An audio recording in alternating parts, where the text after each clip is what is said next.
മഴതോരും മുൻപയുടെ പുതിയൊരു എപ്പിസോഡിലേക്ക് ഏവർക്കും സ്വാഗതം. ഗംഗേട്ടനും രാജീവനും ജാമ്യത്തിലെടുത്ത വൈജയുമായി നെടുമ്പൊരിക്കൽ വീട്ടിലേക്കാണ് എത്തുന്നത്. വന്ന് കയറിയ ഉടൻ തന്നെ ബാലചന്ദ്രൻ എല്ലാ തെറ്റുകളും, വൈജ ചെയ്തു കൂട്ടിയ എല്ലാ തെറ്റുകളും എണ്ണി എണ്ണി പറയുന്നുണ്ട്.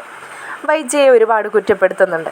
വൈജയെ വളർത്തി വഷളാക്കിയ വീട്ടുകാരെയും എല്ലാത്തിനും കൂട്ടുനിന്നിരുന്ന സഹോദരങ്ങളെയും ഒക്കെ എണ്ണിക്കൊണ്ട് തന്നെ ഇങ്ങനെ ബാലചന്ദ്രൻ പറഞ്ഞുകൊണ്ടിരിക്കുകയാണ്.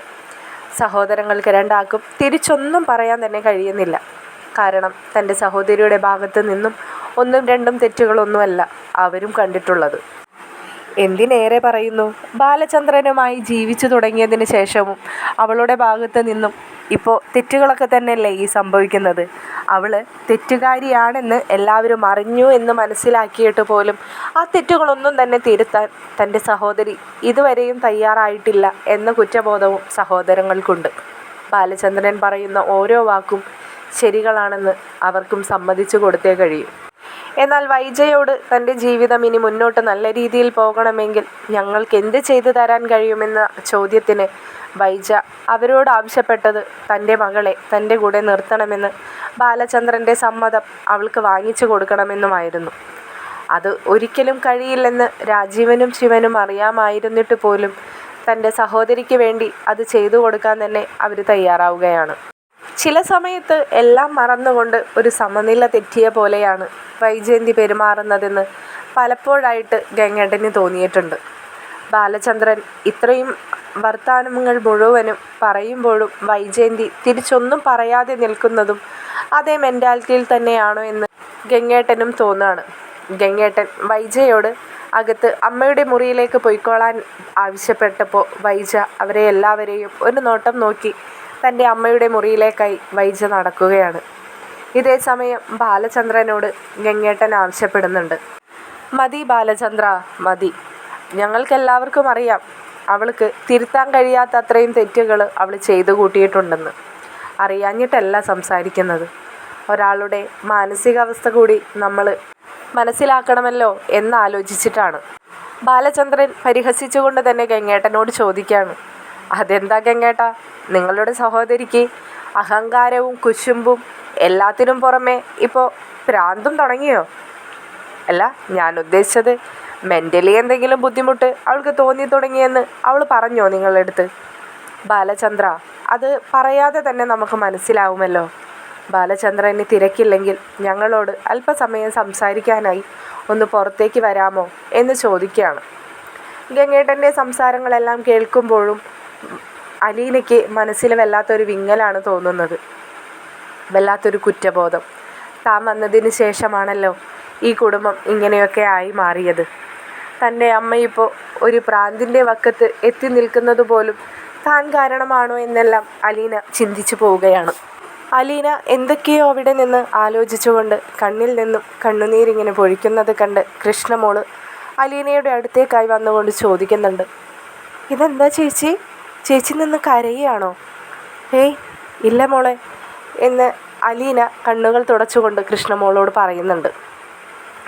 ഇത് കേൾക്കുന്ന ബബിത അലീനയുടെ അരികിലായി വന്ന് ചോദിക്കുന്നുണ്ട്, എല്ലാവർക്കും എല്ലാ കാര്യത്തിനും ധൈര്യം തരുന്ന ചേച്ചി തന്നെയാണോ ഇത്? ചേച്ചി എന്തിനാ ഇങ്ങനെ വിഷമിച്ച് നിൽക്കുന്നത് എന്ന് ചോദിക്കുമ്പോൾ ബബിതയുടെ നേർക്ക് തിരിഞ്ഞു നിന്നുകൊണ്ട് അലീന ചോദിക്കുകയാണ്, മോളെ, കൂട്ടത്തിലിപ്പോൾ മൂത്തത് നീയാണ്. അതുകൊണ്ട് നിന്നോട് തന്നെ ഞാനൊരു കാര്യം ചോദിച്ചോട്ടെ? നീ സത്യസന്ധമായി തന്നെ ഈ ചേച്ചിയോട് മറുപടി പറയണം. എന്താ ചേച്ചി ഇങ്ങനെയൊക്കെ? ചേച്ചി ചോദിക്കേ, ഞാൻ ചേച്ചിയോട് ഒരിക്കലും ഇനി കള്ളൊന്നും പറയില്ലെന്ന് ഞാൻ പറഞ്ഞിട്ടുള്ളതല്ലേ? അല്ല മോളെ, വേറൊന്നുമല്ല. ഞാൻ വന്നതിന് ശേഷമല്ലേ ഈ കുടുംബം ഇങ്ങനെയൊക്കെ ആയി മാറിയത്. ഞാൻ വരാൻ പാടില്ലായിരുന്നു അല്ലേ? അമ്മയും അച്ഛനും നിങ്ങളും എല്ലാവരും വളരെ സന്തോഷത്തോടു കൂടി മുന്നോട്ട് പോയിരുന്നൊരു കുടുംബമല്ലേ ഇത്. എൻ്റെ സ്ഥാനത്ത് മറ്റൊരു ഹോം നേഴ്സായിരുന്നു മുത്തശ്ശിയെ നോക്കാൻ വന്നിരുന്നുവെങ്കിൽ ഇങ്ങനെയൊക്കെ സംഭവിക്കുമായിരുന്നോ? ചേച്ചി എന്തൊക്കെയാണ് ഉദ്ദേശിക്കുന്നത്? എനിക്കൊന്നും മനസ്സിലായില്ല. ഇതിപ്പോൾ രോഹിത്തും ഹരിയും ഒക്കെ ആ പെൺകുട്ടിയോട് അങ്ങനെയൊക്കെ കാട്ടിക്കൂട്ടിയത് ചേച്ചി കാരണമാണെന്നാണോ ചേച്ചി പറഞ്ഞു വരുന്നത്? അല്ല, ഞാൻ അതല്ല പറഞ്ഞത്. പിന്നെ എന്താണ് ചേച്ചി ഉദ്ദേശിക്കുന്നത്? അമ്മ ആ ശരണ്യയോട് കാണിക്കുന്ന ദ്രോഹങ്ങളൊക്കെയോ? അത് ചേച്ചി കാരണമാണെന്നോ? കൃഷ്ണേ, ബബിതേ, ഞാൻ പറയുന്നത് നിങ്ങൾ മനസ്സിലാക്ക്. ഞാൻ ചോദിച്ചത് ഇപ്പോൾ അങ്കിള് പറഞ്ഞിട്ട് പോയത് നീ കേട്ടതല്ലേ, അമ്മയ്ക്ക് മെൻ്റലി എന്തോ ബുദ്ധിമുട്ടായി കൊണ്ടിരിക്കുകയാണെന്ന്. അതാണ് ഞാൻ ചോദിച്ചത്. അതിനൊക്കെ കാരണക്കാരി ഈ ഞാൻ തന്നെയല്ലേ എന്ന്. ബബിത അലീനയുടെ തോളിൽ കൈവച്ചുകൊണ്ട് തന്നെ പറയുകയാണ്, ചേച്ചി, ഇതിപ്പോൾ അച്ഛനും ഞങ്ങൾ മൂന്നാളും അല്ലേ ശരിക്ക് പറഞ്ഞാൽ എല്ലാത്തിൻ്റെയും പ്രശ്നക്കാർ. അല്ലായിരുന്നുവെങ്കിൽ ചേച്ചിക്കും അമ്മയ്ക്കും സുഖമായിട്ട് ജീവിക്കാമായിരുന്നല്ലോ. മുത്തച്ഛൻ അന്ന് പറ്റിച്ചതല്ലേ നിങ്ങളെ രണ്ടാളെയും. എല്ലാം മനസ്സിലാവുന്നുണ്ട് ചേച്ചി. അമ്മയോടും ചിലപ്പോഴൊക്കെ സഹതാപം തോന്നിയിട്ടുണ്ട്. അമ്മ ആദ്യമായി പ്രസവിച്ച ചേച്ചിയെ ഒന്ന് സ്നേഹത്തോടു കൂടി നോക്കാൻ പോലും അമ്മയ്ക്ക് അനുവാദമില്ലല്ലോ എന്നാലോചിച്ചിട്ട്. അമ്മയോട് ആ തോന്നുന്ന സഹതാപങ്ങളൊക്കെ തന്നെ ഞൊടിയിടയിൽ മാറ്റിക്കൊണ്ടായിരിക്കും അമ്മയുടെ അടുത്ത നീച പ്രവർത്തികൾ. പിന്നെ എങ്ങനെയാണ്? അല്ലായിരുന്നുവെങ്കിൽ പലപ്പോഴും എനിക്ക് തന്നെ തോന്നിയിട്ടുണ്ട് അച്ഛനോട് പോയിട്ട് അമ്മയ്ക്ക് വേണ്ടി റിക്വസ്റ്റ് ചെയ്യണമെന്ന്, അലീന ചേച്ചിയെ ഇവിടെ നിർത്തണമെന്ന്, നമ്മളെല്ലാവരും സ്നേഹത്തോടു കൂടി മുന്നോട്ട് പോകണമെന്ന്. എനിക്കൊരു കാര്യം ഉറപ്പാണ്, അച്ഛൻ സമ്മതിക്കാതെ ചേച്ചി ഒരിക്കലും അമ്മയെ സ്നേഹിച്ചു തുടങ്ങില്ലെന്ന്. ചേച്ചിയുടെ ഉള്ളിൻ്റെ ഉള്ളിൽ അമ്മയോട് ഒരുപാട് സ്നേഹമുണ്ടെന്ന്. അതുകൊണ്ടാണല്ലോ അമ്മ പ്രസവിച്ച മക്കളായ ഞങ്ങളൊക്കെ നല്ല വഴിക്ക് കാണണമെന്ന് ചേച്ചി ഇത്രയൊക്കെ ആഗ്രഹിച്ചത്. എന്തൊക്കെ ക്രൂരതകൾ കാണിച്ചിട്ടും ചേച്ചി ഞങ്ങളോടതെല്ലാം ക്ഷമിച്ച് ഇവിടെ തന്നെ ചേച്ചിക്ക് നിൽക്കാൻ കഴിഞ്ഞത്. എല്ലായിരുന്നുവെങ്കിൽ ഞങ്ങളുടെയൊക്കെ ജീവിതം എങ്ങനെയായി തീരുമെന്ന് ചേച്ചി ചിന്തിച്ച് നോക്കിയിട്ടുണ്ടോ എന്നെല്ലാം പറഞ്ഞ് ബബിത ആശ്വസിപ്പിക്കുമ്പോഴും അലീനയ്ക്കെന്തോ മനസ്സിൽ നീറിക്കൊണ്ടിരിക്കുകയായിരുന്നു ആ തീക്കണ്ണൻ. ചില സമയത്ത് ഈ ചേച്ചി മഹാ പൊട്ടി തന്നെയാണ്. നമ്മളോട് എന്തൊക്കെ പറഞ്ഞ് സമാധാനിപ്പിക്കുന്ന ആളാ. ഇപ്പോൾ കണ്ടില്ലേ, സ്വയം ഒന്ന് സമാധാനിക്കാൻ പോലുള്ള കഴിവില്ലാത്ത പോലെയാണ് ചേച്ചിയുടെ ഈ നിൽപ്പ്. അങ്ങനെയല്ല കൃഷ്ണമോളെ, എനിക്കറിയാം, ഞാനായിട്ട് ആരെയും ഉപദ്രവിക്കാൻ വന്നിട്ടില്ല. ഞാൻ ആരാണെന്നുള്ള രഹസ്യം അച്ഛൻ കണ്ടുപിടിച്ചു. അച്ഛൻ തന്നെ മറ്റുള്ളവരെ അത് അറിയിക്കുകയും ചെയ്തു. ഇപ്പോൾ അതറിയാത്തതായിട്ട് ഈ ലോകത്ത്, ഈ ഭൂമിയിൽ ആരൊക്കെയുണ്ട് എന്ന് ചോദിച്ചാൽ എനിക്കറിയില്ല. കാരണം ഞാൻ മറ്റാരെയും കാണുന്നില്ല. നിങ്ങളൊക്കെ തന്നെയല്ലേ എൻ്റെ ഭൂമിയും ലോകവും. പിന്നെ ചേച്ചി ചോദിച്ചില്ലേ ഒരു കാര്യം? ചേച്ചി വരുന്നതിന് മുമ്പ് ഇവിടെ സന്തോഷവും സമാധാനവും മാത്രമല്ലേ ഉണ്ടായിട്ടുള്ളൂ എന്ന്. അതിനൊരു കൺക്ലൂഷനും കൂടി ഞാൻ തന്നേക്കാം. ബബിതയുടെ മുഖത്തേക്കായിട്ട് തറപ്പിച്ച് നോക്കിക്കൊണ്ട് തന്നെ നിൽക്കുകയാണ് അലീന. ബബിത പറഞ്ഞു തുടങ്ങി, ചേച്ചി, ഈ വീട്ടിൽ ഒരുപാട് പൊട്ടിത്തെറികൾ ഇടയ്ക്കിടയ്ക്ക് ഉണ്ടാവാറുണ്ട്. അതെല്ലാം അമ്മ കാണിക്കുന്നതാണ്. പക്ഷേ ഇവിടെ വേറൊരു വ്യത്യാസം ആ സമയത്ത് എന്തായിരുന്നു എന്ന് വെച്ചാൽ, അമ്മയുടെ പൊട്ടിത്തെറികൾക്ക് അച്ഛൻ ഒരക്ഷരം പോലും തിരിച്ച് പറയില്ലായിരുന്നു. അച്ഛൻ അത്രയ്ക്കും ഇഷ്ടവും ബഹുമാനവുമായിരുന്നു അമ്മയെ. അമ്മ എന്ത് പറയുന്നതിലും അത് സത്യമുണ്ടെന്നും അതിലാണ് സത്യമെന്നും അതിനപ്പുറത്തേക്ക് അച്ഛനൊരു വാക്ക് പോലും ഇല്ലായിരുന്നു. ആ അച്ഛനെയാണ് അമ്മ ചതിച്ചു എന്ന തോന്നൽ അച്ഛനുണ്ടായത്. അങ്ങനെ തകർന്നു പോയതാണ് ആ ഹൃദയം. ഞാൻ പറഞ്ഞത് എന്താണെന്ന് ചേച്ചിക്ക് മനസ്സിലായോ എന്ന് വീണ്ടും ബബിത ചോദിക്കുകയാണ്. അലീന മനസ്സിലാവാത്ത പോലെ തന്നെ അവളുടെ മുഖത്തേക്ക് നോക്കി നിൽക്കുമ്പോൾ ബബിത പറയുന്നുണ്ട്, എൻ്റെ ചേച്ചി, അച്ഛനാണ് ഒതുങ്ങി ജീവിച്ചു പോകുന്നത്. അമ്മയുടെ പൊട്ടിത്തെറികൾക്കൊന്നും അച്ഛൻ തിരിച്ചു മറുപടി പറഞ്ഞിരുന്നില്ലെന്ന്. ഇപ്പോൾ അച്ഛൻ പ്രതികരിക്കാൻ തുടങ്ങിയപ്പോൾ മാത്രമാണ് ഈ വീട്ടിൽ അതൊക്കെ പ്രശ്നമായി മാറിയതെന്ന്. അച്ഛൻ പൊട്ടിത്തെറിച്ച് തുടങ്ങിയത് എന്നാണെന്നും ചേച്ചിക്ക് അറിയാമല്ലോ. അതിൽ കൂടുതൽ ഇനി ഞാൻ വിശദീകരിക്കണമെന്നുണ്ടോ? അതുകൊണ്ട് തന്നെ എൻ്റെ പൊന്ന് ചേച്ചി, ഇത്രയുള്ള ചിന്തകളൊക്കെ ആലോചിച്ചിങ്ങനെ കാട് കയറാതെ ചേച്ചി സന്തോഷമായിട്ട് ഇരിക്കാൻ നോക്ക്. ഇനിയിപ്പോൾ അമ്മയും തിരിച്ചു വന്നല്ലോ. അത് കേൾക്കുമ്പോൾ കൃഷ്ണമോള് പറയുന്നുണ്ട്, ഇപ്പോൾ എൻ്റെ പേടി അതാണ്. അച്ഛൻ ഇന്നലെ പറയുന്നുണ്ടായിരുന്നല്ലോ, ചേച്ചി അമ്മ വന്നാൽ ചേച്ചിയെ തിരിച്ച് അങ്ങോട്ട് കൊണ്ടുപോയി ആക്കുമെന്ന്. ഇനിയിപ്പോൾ ചേച്ചിയുമായിട്ട് അച്ഛൻ ഇന്ന് തന്നെ തിരിക്കുമോ ചേച്ചിയുടെ പപ്പയുടെ വീട്ടിലേക്ക്? അപ്പോൾ ബബിത പറയുന്നുണ്ട്, അങ്ങനെ സംഭവിക്കാനുള്ള സാധ്യത വളരെ കുറവാണ്. ഇന്ന് രാവിലെയും നമ്മുടെ അങ്കിള് പറഞ്ഞിരുന്നല്ലോ, അമ്മ ജാമ്യം കിട്ടി പുറത്തിറങ്ങിയാൽ അങ്കിള് കൊണ്ടുപോവുകയാണെന്ന് അമ്മയെ. കുറച്ച് നാൾ അമ്മ ഇവിടെയൊക്കെ മാറി അവിടെ വന്ന് നിൽക്കട്ടെ എന്നൊക്കെ. അപ്പോൾ പിന്നെ നമ്മ മാത്രമല്ലേടി ഇവിടെ. അപ്പോൾ അച്ഛൻ അങ്ങനെ ചേച്ചിയെ കൊണ്ടുപോയില്ലെന്ന് തന്നെയാണ് എൻ്റെ വിശ്വാസം. കൃഷ്ണയും ബബിതയും കൊഞ്ചിക്കൊണ്ട് തന്നെ അലീനയോട് പറയുന്നുണ്ട്, ദേ ചേച്ചി, അച്ഛൻ വന്ന് വിളിക്കുമ്പോഴേക്കും പപ്പയുടെ അടുത്തേക്ക് പോവാനായിട്ട് ചേച്ചി ഇറങ്ങിപ്പോയി കളയല്ലേ കേട്ടോ. ഞങ്ങൾക്കൊരു സമാധാനത്തിന് ഇവിടെ ആരും ഇല്ലെന്ന് ചേച്ചിക്ക് അറിയാലോ. അമ്മയ്ക്ക് ചേച്ചിയും കൂടിയും പോയി കഴിഞ്ഞാൽ വല്ലാത്ത അരിശവും ദേഷ്യവുമായിരിക്കും. അതുകൊണ്ട് പറയുന്നതാ. പൊന്നു ചേച്ചിയല്ലേ, ഞങ്ങൾ കാല് പിടിക്കാം എന്നൊക്കെ പറഞ്ഞ് രണ്ടുപേരും ചേച്ചിയുടെ അടുത്ത് കൊഞ്ചിക്കൊണ്ട് നിൽക്കുകയാണ്. ഇതേ സമയം മറ്റൊരിടത്ത് ബാലചന്ദ്രനും ഗംഗാധരനും രാജീവനും കൂടി സംസാരിക്കുന്നുണ്ട്. ബാലചന്ദ്രൻ അവരോടായി ചോദിക്കുന്നുണ്ട്, നിങ്ങൾക്ക് എന്താണ് എന്നോട് പറയാനുള്ളത്? ഗംഗേട്ടനും രാജീവനും എങ്ങനെയാണ് ബാലചന്ദ്രനോട് വൈജ പറഞ്ഞ കാര്യത്തെക്കുറിച്ച് പറഞ്ഞു തുടങ്ങേണ്ടതെന്ന ഒരു വ്യക്തതയുമില്ലാതെ ബാലചന്ദ്രൻ്റെ മുഖത്തേക്ക് തന്നെ നോക്കി നിൽക്കുകയാണ് ഗംഗേട്ടൻ. ഗംഗേട്ടൻ്റെ നോട്ടം കണ്ട് ബാലചന്ദ്രൻ ഒരു ചെറു പുഞ്ചിരിയോടുകൂടി ചോദിക്കുന്നുണ്ട്. എന്തോ ഗൗരവമുള്ള വിഷയമാണെന്ന് മനസ്സിലായി. എന്തായാലും ഗംഗേട്ടാ, നിങ്ങൾ എന്നോട് പറയാൻ പോകുന്ന കാര്യം കേട്ട് ഞാൻ നിങ്ങളെ പിടിച്ച് തിന്നത്തൊന്നുമില്ല. നിങ്ങൾക്ക് എന്ത് വേണമെങ്കിലും എന്നോട് പറയാലോ. അല്ലെങ്കിലും നിങ്ങളൊക്കെ കാട്ടിക്കൂട്ടിയ ക്രൂരതകളെല്ലാം ക്ഷമിച്ചും പുറത്തും ജീവിച്ചു പോകുന്നൊരു സാധു മനുഷ്യനല്ലേ ഈ ഞാൻ. എന്നിട്ടാണോ എന്നെ കൊണ്ടുവന്ന് ഈ പുറത്തിങ്ങനെ നിർത്തിയിട്ട് മുക്കിയും മൂളിയും ചേട്ടനും അനിയനും മുഖത്തോട് മുഖം നോക്കി നിൽക്കുന്നത് എന്ന് ബാലചന്ദ്രൻ ചോദിക്കുന്നുണ്ട്. രാജീവൻ തന്നെ തുടങ്ങുകയാണ്. ബാലചന്ദ്ര, സംഭവം ബാലചന്ദ്രൻ പറഞ്ഞത് സത്യം തന്നെയാണ്. ബാലചന്ദ്രനോട് ഈ വിഷയത്തെക്കുറിച്ച് എങ്ങനെയാണ് ചോദിക്കേണ്ടതെന്ന ഒരു ധാരണയും ഞങ്ങൾക്കില്ല എന്നുള്ളത്. പക്ഷേ ചോദിക്കാതിരിക്കാനും കഴിയുന്നില്ല. ഉത്തരം എന്തു തന്നെയായാലും ഞങ്ങളത് ചോദിച്ചു എന്നൊരു സമാധാനത്തോടു കൂടി ഞങ്ങൾക്ക് തിരിച്ചു പോകാമല്ലോ. രാജീവേ, നീ എന്തായാലും പറഞ്ഞു തുടങ്ങി. അതിങ്ങനെ വാലും തുമ്പുമില്ലാതെ ഇങ്ങനെ കുഴയ്ക്കുന്നതിനേക്കാളും എത്രയോ നല്ലതാണ് പറയാനുള്ള കാര്യം അങ്ങ് പറഞ്ഞു തീർക്കുന്നത് എന്ന് ബാലചന്ദ്രനും പറയുന്നുണ്ട്.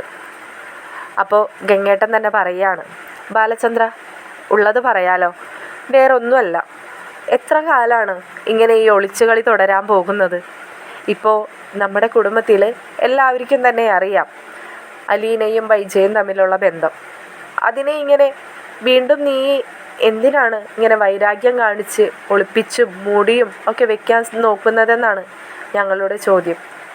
ഓ, അപ്പോൾ സംഭവം ഞാൻ ഉദ്ദേശിച്ചത് തന്നെയാണ് അല്ലേ ഗംഗേട്ടാ?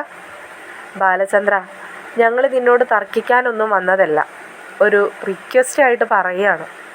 നിങ്ങൾ പഴയതുപോലെ എല്ലാവരും സ്നേഹത്തോടു കൂടി കഴിയണം.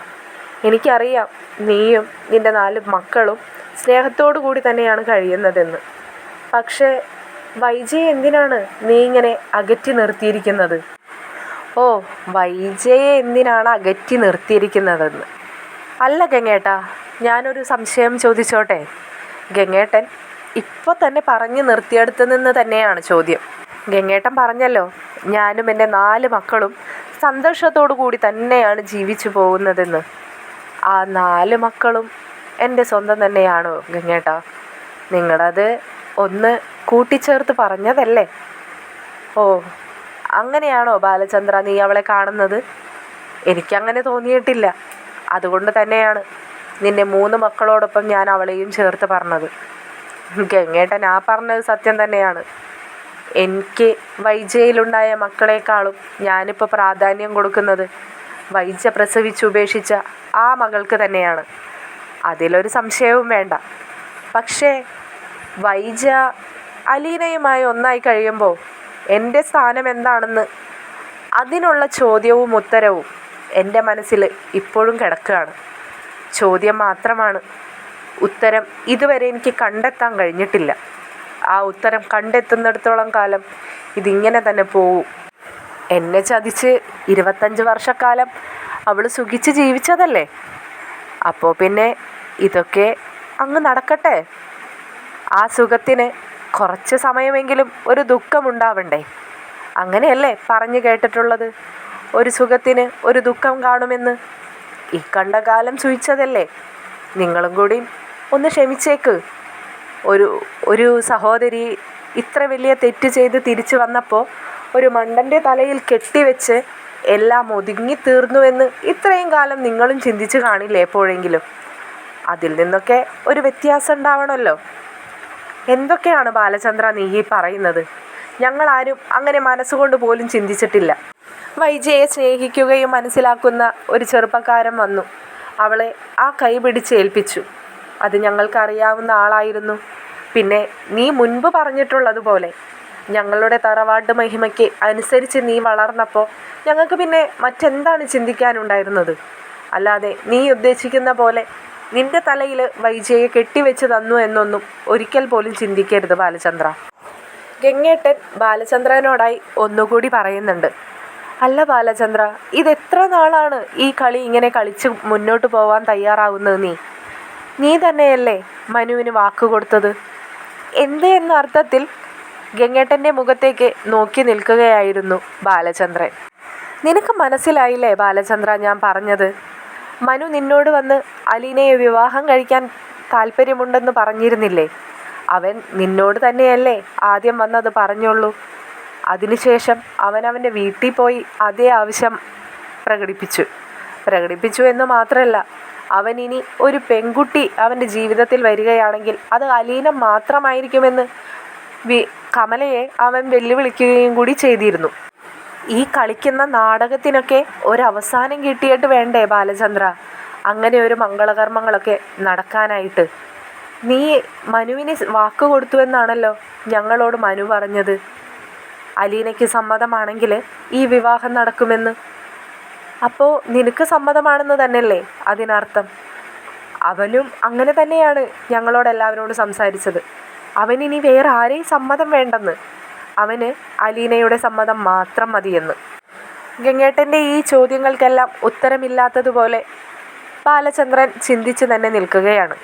വീണ്ടും ഗംഗേട്ടൻ ചോദിക്കുന്നുണ്ട്, ഒരുപക്ഷെ അലീനയോട് മനു ഇതിനെക്കുറിച്ച് സംസാരിച്ചപ്പോൾ അലീന മനുവിനെ വിവാഹം കഴിക്കാൻ തയ്യാറാണെന്ന് സമ്മതിക്കാത്തതിൻ്റെ പ്രധാന കാരണവും ഇത് തന്നെയാവില്ലേ ബാലചന്ദ്ര? എന്തിനാണ് ഇഷ്ടപ്പെടുന്നവർ രണ്ടുപേരെ നമ്മളുടെ വാശിക്കും വൈരാഗ്യത്തിനും വേണ്ടിയിട്ട് എതിർത്ത് നിർത്തുന്നത്?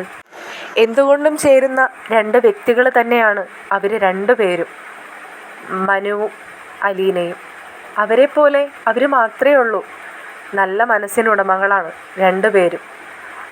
അങ്ങനെയുള്ള രണ്ടുപേരെ ഒന്നിപ്പിക്കണമെങ്കിൽ നമ്മൾ ഈ കാണിക്കുന്ന വാശിയും വൈരാഗ്യവും ഒക്കെ അവസാനിപ്പിക്കണം. ഇതുവരെ കമല അറിഞ്ഞിട്ടില്ല വൈജയുടെ മകളാണ് അലീന എന്ന്. ഒരുപക്ഷെ അങ്ങനെ അറിഞ്ഞു കഴിഞ്ഞാൽ കമലയുടെ സമ്മതവും കിട്ടിയേക്കാം. പക്ഷേ മനുവിന് അതൊന്നൊരു പ്രശ്നമല്ല. ശിവേട്ടനും എതിർപ്പൊന്നുമില്ല. കാരണം ശിവേട്ടനെ അറിയാമല്ലോ അലീന ആരാണെന്ന്. ഇതേക്കുറിച്ചൊന്നും എനിക്കൊന്നും പറയാനില്ല ഗംഗേട്ട. വേറെ ഒന്നും കൊണ്ടല്ല, ഇതിനെക്കുറിച്ചൊന്നും ഞാനിതുവരെ ചിന്തിച്ചിട്ടില്ല. മനുവിന് അവളോട് അങ്ങനെ ഒരാഗ്രഹം തോന്നിയപ്പോൾ ഞാൻ മനുവിനോട് പറഞ്ഞു എന്നുള്ളത് സത്യം തന്നെയാണ്. അത് ഞാൻ വെറുതെ പറഞ്ഞതൊന്നുമല്ല. മനു പറഞ്ഞതുപോലെ തന്നെ അലീനയ്ക്ക് അങ്ങനെ ഒരു വിവാഹത്തിന് സമ്മതമാണെങ്കിൽ ആ വിവാഹം ഈ ബാലചന്ദ്രൻ നടത്തി കൊടുക്കും. അത് അങ്ങ് കടപ്പാട്ടൂർ വീട്ടിലുള്ളവരെ ഞെട്ടിച്ചുകൊണ്ട് തന്നെയായിരിക്കും ആ വിവാഹം നടക്കാൻ പോകുന്നത്. അല്ലാതെ വേലക്കാരി പെണ്ണിൻ്റെ കഴുത്തിൽ മനു ശങ്കർ എന്ന് പറയുന്നവരുടെ മകൻ താലി ചാർത്തിക്കൊണ്ടാവില്ല. നെടുമ്പുരയ്ക്കൽ ബാലചന്ദ്രമേനോ മകളെയാണ് മനുശങ്കർ വിവാഹം കഴിക്കാൻ പോകുന്നത്. അങ്ങനെ ഒരു വിവാഹത്തിന് അവന് സമ്മതമാണെങ്കിൽ, അവൾക്കും സമ്മതമാണെങ്കിൽ അതങ്ങ് നടക്കും. അതിന് ഈ ബാലചന്ദ്രന് ഒരാളുടെയും ഒത്താശ വേണ്ട ഗംഗേട്ടാ. നിങ്ങളീ പറയുന്ന വൈജയുടെ പോലും, എന്തിന് അലീനയുടെ സ്വന്തം പപ്പയായ സ്റ്റാൻലിയുടെ പോലും ഒരാളുടെയും വേണ്ട. എൻ്റെ മകളായി ഞാൻ അംഗീകരിച്ചതാണ് അലീനയെ.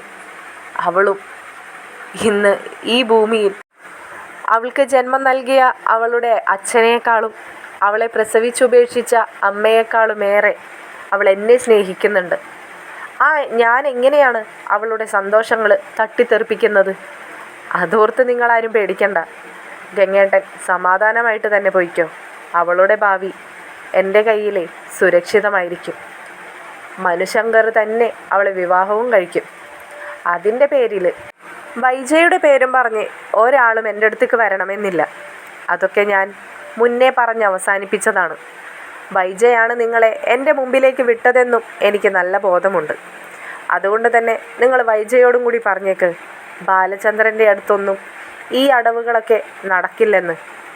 പണ്ട് വൈജ ആടിക്കൂട്ടിയ നാടകങ്ങൾക്കൊക്കെ ഈ ബാലചന്ദ്രൻ കണ്ണടച്ച് നിന്ന് തന്നിരുന്നത് ഞാൻ മറ്റാരേക്കാളുമേറെ അവളെ സ്നേഹിച്ചിരുന്നത് കൊണ്ടാണെന്നും കൂടി ഒന്ന് പറഞ്ഞേക്ക്. മണ്ടനായതുകൊണ്ടല്ല എന്നുകൂടി പറയണം. രാജീവിനും ഗംഗേട്ടനും ബാലചന്ദ്രനോട് തിരിച്ചെന്ത് പറയണമെന്നറിയാതെ അവർ രണ്ടാളും അവിടെ തന്നെ നിൽക്കുകയാണ്. ഇത് പറഞ്ഞുകൊണ്ട് ബാലചന്ദ്രൻ വീടിനകത്തേക്ക് കയറിപ്പോകുന്നുണ്ട്. തുടർന്നുള്ള വീഡിയോയുമായി ഉടൻ തന്നെ വരുന്നതാണ്. നിങ്ങൾക്ക് ഈ വീഡിയോസും ചാനലും ഇഷ്ടപ്പെടുന്നുണ്ടെങ്കിൽ വീഡിയോ ലൈക്ക് ചെയ്യാനും ചാനൽ സബ്സ്ക്രൈബ് ചെയ്യാനും അഭിപ്രായങ്ങൾ കമൻറ്റ് ചെയ്യാനും മറക്കരുതേ. ശുഭരാത്രി.